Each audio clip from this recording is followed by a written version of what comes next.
What did we get ourselves into?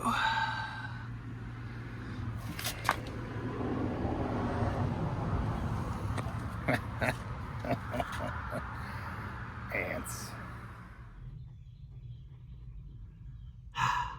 Might actually have to bug bomb this one there. They're everywhere. Thoroughly invested.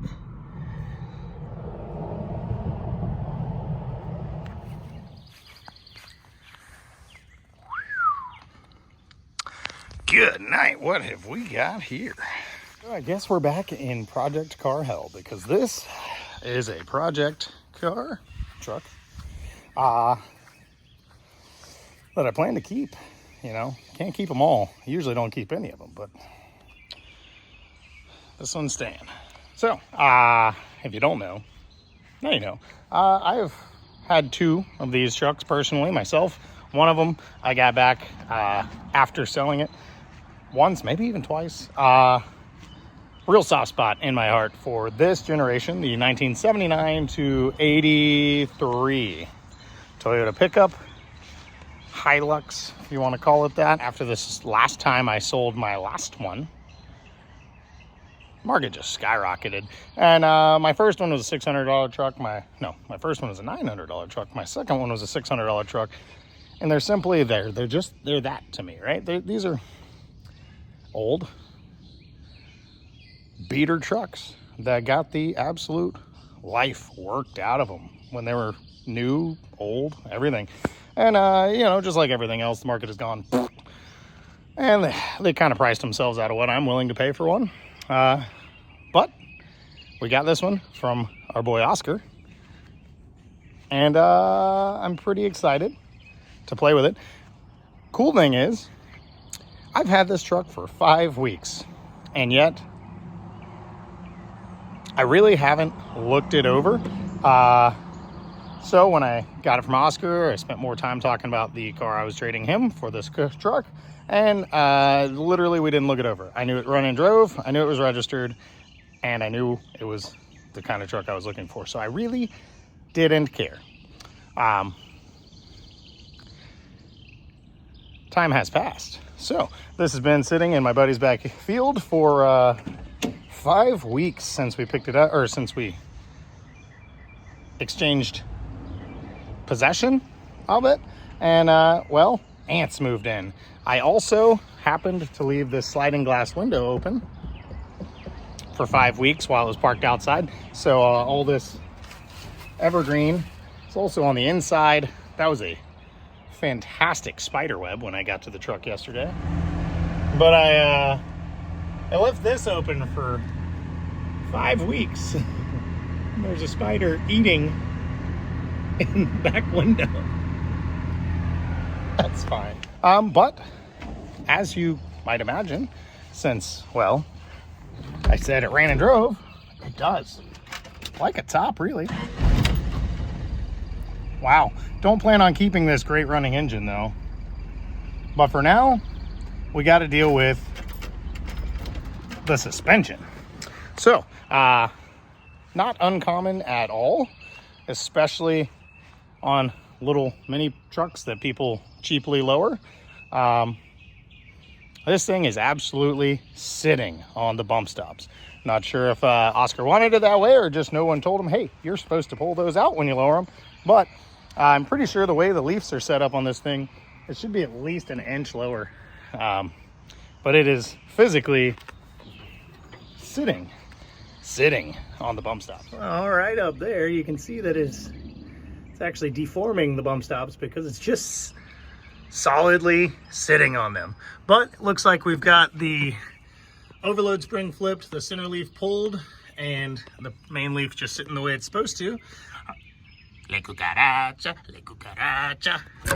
Those are barely in there. Anywho, and a 2-inch block, so this truck should be only about an inch of suspension travel to the frame, but it's actually 2 inches because of the bump stop. So we'll deal with that. I'm pretty sure my dog pooped over here somewhere.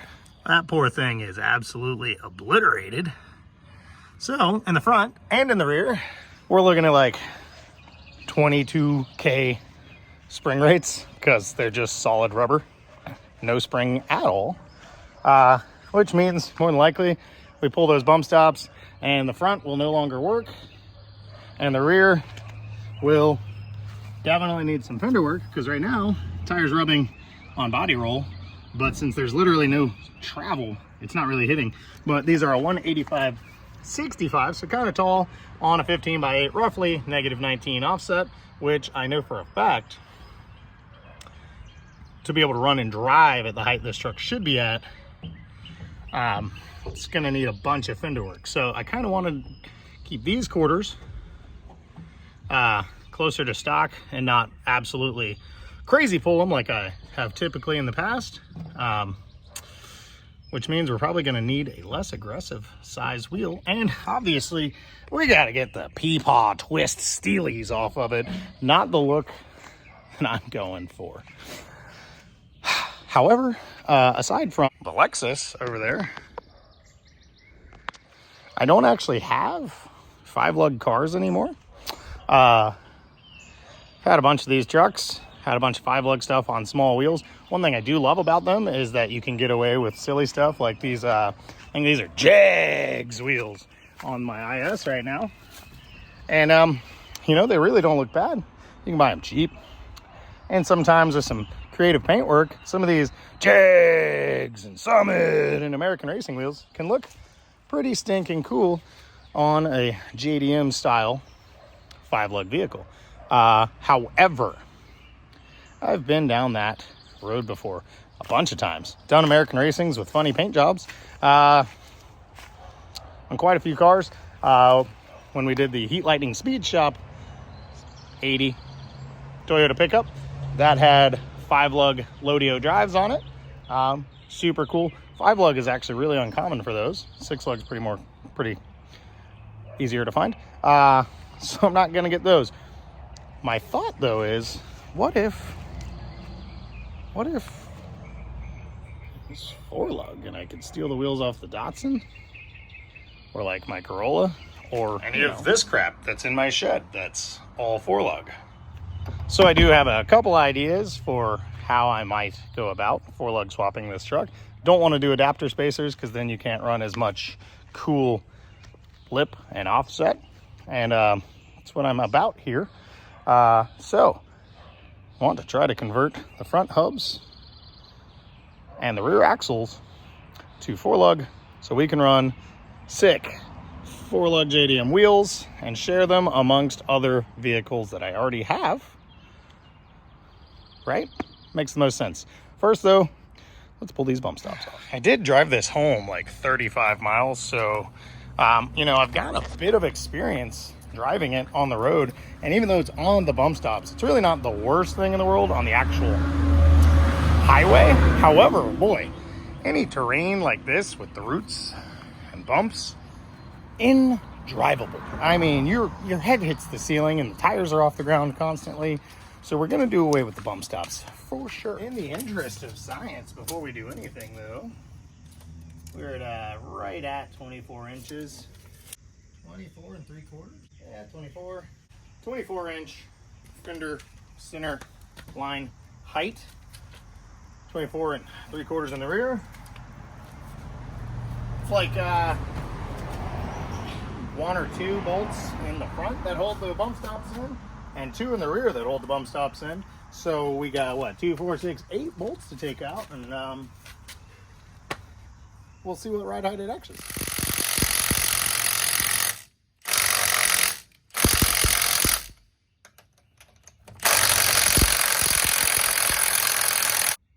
Oh well, battery's dead.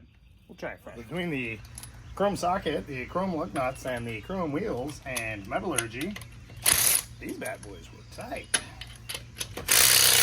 Had to break out the old breaker bar. So, this unit's got red lug studs on it. Must be a race car. It's also, oh, this one's chrome. That's cool. The other Toyota emblem on the driver fender is red. Probably red for racing. The front tires are definitely fresher than the rears. Same size, 65 sidewall, a little tall. And well, that's not supposed to fall out of the frame. Okay, so that's an idler arm bolt. So the bump stop is real tired. I'm tired, boss. You don't know, under here, they're just 212s on these old Toyotas. So we'll pop those out. Yeah, so back here, same deal. We got a 12er and a 12er. We're just gonna pull those out because, well, got a little bit of a witness mark here where our, you know, they sell that nowadays, right? Sumo springs. They're just really long bump stops for load hauling. So basically, he just did a really cheap version of Sumo springs by retaining the factory bump stops and just driving on them.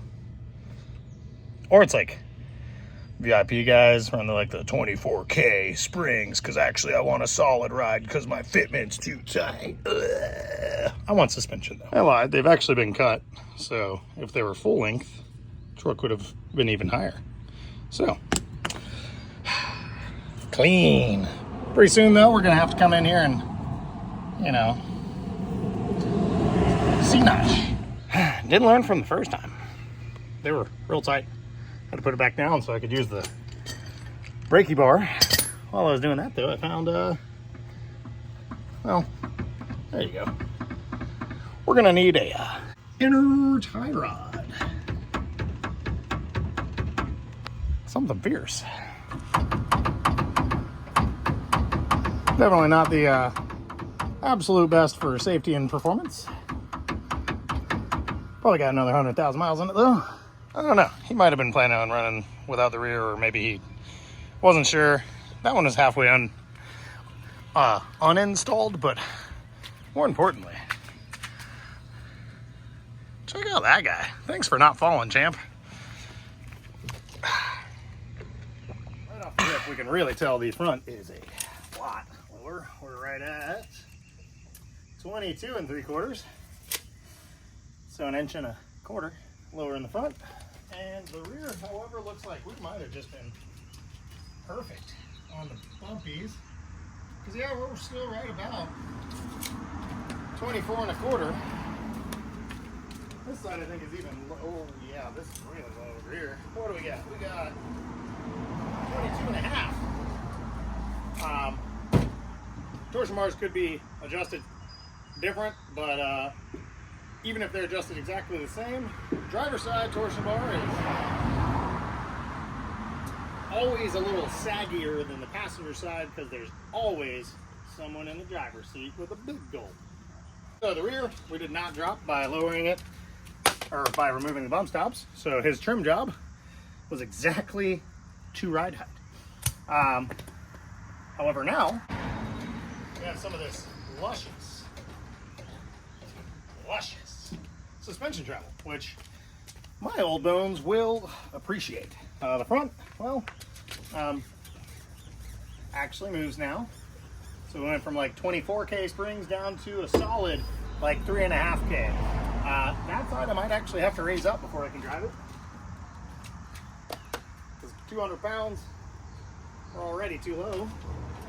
And we're either maxing out the ball joints, or we're hitting the bump stop bracket on the chassis, or bottoming out the shock. So, got the bumpies out.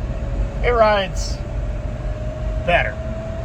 But the thing about it is, once it has travel, then you're able to get down to where it no longer has travel. And then it does not ride better at all. So, you know, obviously we're going to work our way around that. But at least now we know.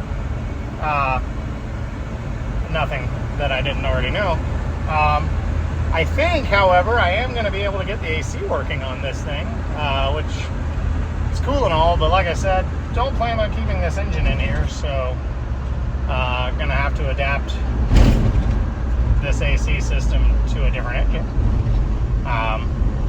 Let's look at getting different wheels on it, though. Count it. 1, 2, 3, 4. Woo! 4 lug wheel bolted on the front of the truck. It's not fake, it's all actually there. The suspension is together. It's still needs tweaks because the ride height's not going to work. Also, 14's probably a little small for this wheel arch. Look a little bit on the dinky side. Kind of look awesome, but tires maybe a little too small for the big arch. I'm kind of partial to running a 15 on this. However, 4-lug, we did it. Whew, it's hot. So, how did we get here? Let me just tell you, when I had my ideas and plans for 4-lugging the front of the truck, I thought I had it in the bag. Mind you, the truck wasn't here. However, the parts that I thought I was going to be able to use were. So, we know I've got the Toyota van. Well, I have spare parts from one of those. 1987 Toyota van. They're very similar duty, level, like half-ton vans to the truck. Very dissimilar and yet quite similar. So I had hopes that since the vans, they are 4-lug. They also have very similar diameter brakes. However, they're vented rather than non-vented like the below 1-ton truck. However, I thought that I had a couple of options here. One, best case scenario, the van hubs use close enough size bearings to the Toyota truck that they would slide onto the Toyota truck spindles. I'm going to stop using the word Toyota, hopefully. That was not the case. Okay, best case scenario 2. There would be an off-the-shelf bearing that allowed me to use a bearing large enough for the van truck spindle on the van hubs. Maybe that's an option, but I did not find it. And I went through quite a few bearing options. Didn't work. Option case 3. Not best case scenario, but potentially possible. Use the entire van knuckle. If you're looking at just pictures of a truck knuckle and a van knuckle, but not side by side, you're like, wow, those are very similar. I could probably just bolt that on. Wrong. It was going to be physically possible. However, I would have lost lowness. The lower ball joint for the truck, it points down. Instead of going up into the spindle, it goes down.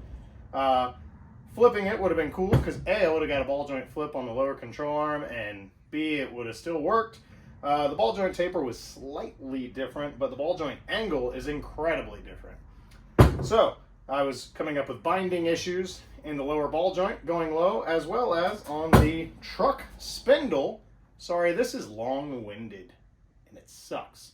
However, the truck spindle, the ball joint mounts much, much lower. So obviously we're getting way worse roll center by going to this scenario, as well as incredibly hard to actually get low. And at which point the lower control arm was up so high to get low that the upper control arm was now bound up. Ball joint was never going to work. I was going to do some crazy ball joint spacer junk for the top. Why? None case scenario of my options worked. The shape of the pickup spindle, well, it's got all these fun little holes and divots and woo-wahs and all the things that allow it to bolt to a brake rotor. So, unfortunately, re-drilling this spindle hub, this hub to 4-lug, highly impractical. I've seen it done on some drag car stuff, going the other way, 4 to 5.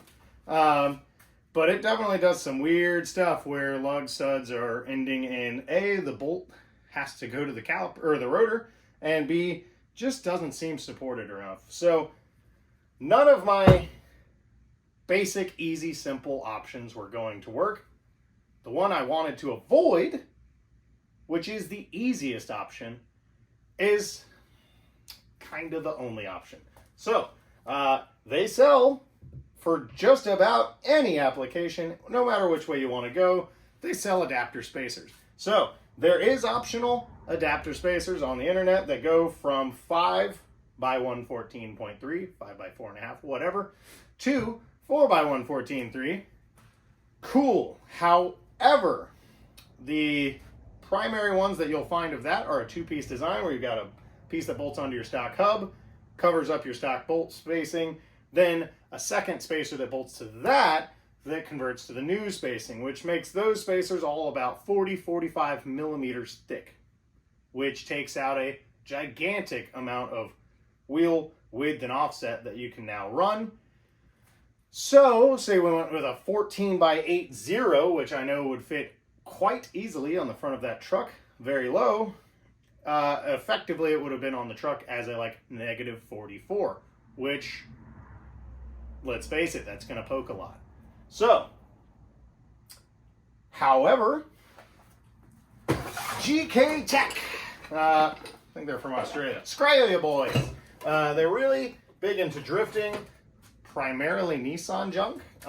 So, as you can imagine, their 4.5 adapter spacer is for Nissans, specifically 240SX.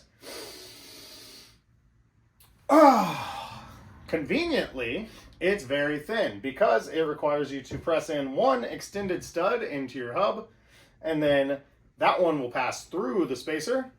Don't want to see that side yet. Through the spacer, and that'll go through the wheel as well. And then the others, you end up with very short lug studs and lug nuts. And with this, I'm assuming 25 mil. That's smaller. Actually, this might be like a 20 mil. Definitely tiny for an adapter. Cool.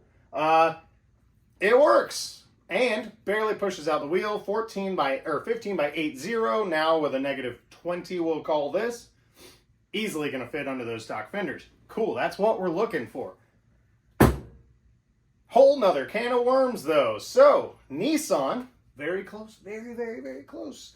Nissan hub center bore for the 240SX and similar cars are 66 millimeter. Toyota pickup, 67 millimeter, of course. So, if you got a friend with a lathe, have them take a mil out of the inside diameter here. That's what I did, roughly. Phase 2 of that, however, is that this portion of the hub is so tall that now the portion of the spacer that was hub-centric, there was another 66 mil ring out here for the Nissan application. Well, that now is too small to go over this.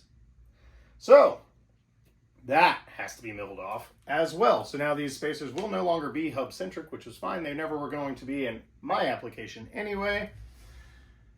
However, after some crafty machining with my very, very, very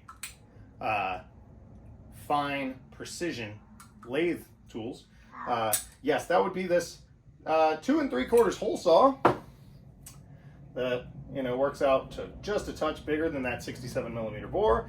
Well, how do you hold that centered? Well, this 2 1/8, no, actually this 2 1/2 fits this bore perfectly.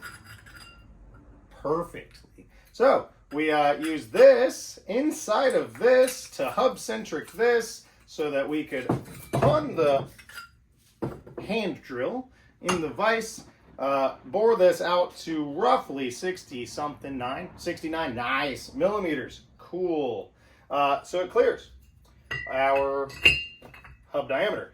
Then, to knock out this, the second layer, the 2 1/2 just punches right through that, and it literally is like perfect for that outer part, and just cleanly.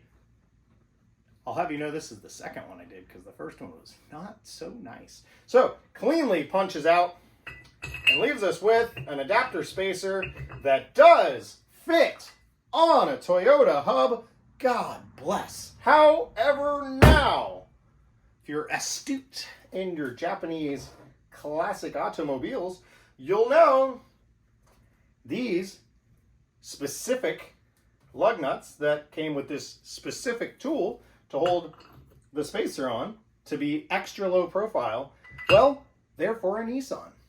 What could go wrong? Well, Nissan uses M12 by 1.25 thread pitch on their lug studs. Toyota, in general, up until fairly recently, has always used M12 by 1.5, so they don't work. Holy cow, what do we do next? So that means in order to bolt that spacer on, utilizing the specific nuts that came with it to be low enough profile to fit under a wheel after being adapter spaced, we now have to convert this Toyota hub to Nissan thread pitch. Okay, what could go wrong? The extended stud that came with the spacer, it's a perfect fit. No problem. These spacers are for 240SXs, right? So then, clearly, 240SX studs fit these hubs and convert to M12 by 1.25 thread pitch. No! I don't know why this one works. It does. Thank God. It's a little larger because it's aftermarket. Looks pretty similar to like an ARP extended stud for a 240. So maybe that's what they actually are. However, I went and bought 240SX lug studs, and they fit these like a hot dog in a hallway. Not even close. I think it ended up being 4 part store runs today, after work being the final one, to get me in the zone at AutoZone. Actually convenient. I found a stud that does fit this diameter, presses in tightly, very important, utilizing Google M12 by 1.25 lug stud. Looking up applications and or part numbers, I stuck with Dorman so I could just stay with a consistent set of part numbers, and utilizing Rock Auto, searching that part number, finding out their specs on their detail sheet that comes up when you click the part number, thank God. And finally, after multiple trips and multiple crossed fingers through Nissan, Subaru, and ultimately Nissan Infiniti applications, I found one that works. So the part number is, I don't know off the top of my head, but I think it's like Infiniti G20. We'll scribble that on the bottom of the screen if I'm wrong. But it works. It has the right diameter for this, presses in just fine. Our stud fits. They are going to be too long, so I'm going to have to grind the end of the studs off so that they don't stick out past the spacer. But we will have a way to be D5 lugged, four lugged on the front. It's spicy out there. It's like 97 degrees, and we have lost lots of days to trial and or error on this crap that did not work, then rain, and I went on vacation. So we're like 2 weeks into swapping that thing to 4-lug, and here we are with the should have been the first choice, buy adapter spacers. Great. Now, just to get the other side done, because, well, that's fully, completely, and totally still disassembled. At the moment, I've done kind of an old school mini truck trick. I've never really seen anybody do it on Toyotas. But on Nissans, I know it works. But I've got my upper control arms upside down so that this angle out here on the end of the control arm is more in line with the angle the ball joint needs to be in. However, I think maybe in relation to the actual pivot point, it effectively lowered the ball joint so that the control arm is going up at a crazier, steeper angle. So it might actually be unhelping. So I need to do some messing around with putting the control arms back on the appropriate sides and right side up, and seeing if I get my proper articulation. Then we'll do a ball joint flip down here and get our lower control arm more in line, because right now we're very close to, this is the bump stop bracket. That will be a hard stop, but if I can get about 1 inch of ball joint spacing out of that, it'll be easier to get the truck low lower control arm and torsion bars be in better shape. May have to modify my upper control arms to get the ball joint angles I want, because I want this thing to be tucking a 195/50 like rim here, tire here, and doesn't seem like that's working. So, however, forelug, it's on there. Rear, gonna be a whole different video, because this has been an insane process. Didn't go to plan, but got it, I think, worked out. So now we just got to get both sides assembled, new ball joints, new tie rod. Went ahead and tightened that idler arm bracket. It was missing 2 nuts. And so now, once all of our new schnuffs back on here and our brakes are back on and our 4-lug adapters are installed, the front will be officially 4-lug, and we will just have to wrap up the rears. So we'll have to figure that out probably on the next video.